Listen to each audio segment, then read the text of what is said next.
Macon-Bibb County will soon be the home to what some are calling the world's largest advanced plastics recycling and renewal facility.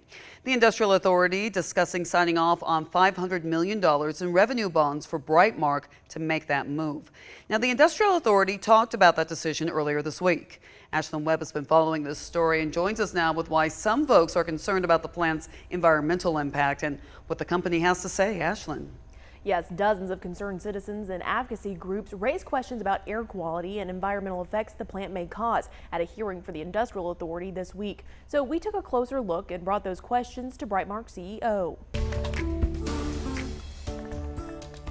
Peg Jones, president of Save Our Rivers Incorporated, lined up Monday to voice her concerns about a new recycling plant coming to Macon. We have got to have an environmental impact study to see how this is going to affect everybody involved, the wildlife, our rivers, the state of Georgia. Jones says she's worried about the emissions the plant may give off, but Brightmark CEO Bob Powell says their process is clean. We are solving problems, not creating them.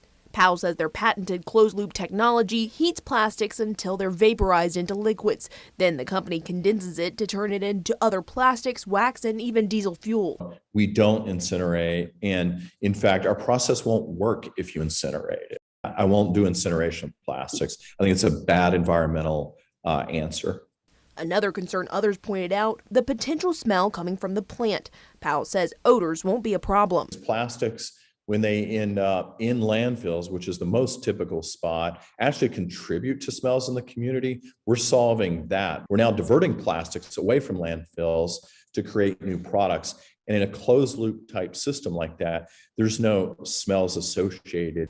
The plant CEO says it'll have minimal emissions, similar to a medium-sized hospital. You can be sure that we're about solving the big environmental issues of the day.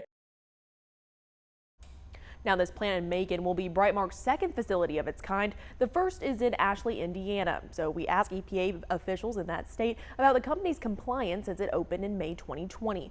According to the company's EPA report, the company did not get any violations until quarter 13, which began in July of this year. The plant's compliance on its last inspection report was marked undetermined. Josh Singer with the EPA says there were violations this year relating to water effluent, or essentially wastewater coming from the plant. Lori, back to you. Thank you, Ashlyn. Powell says the company plans to complete the design of the project by next year and begin construction by the beginning of 2023.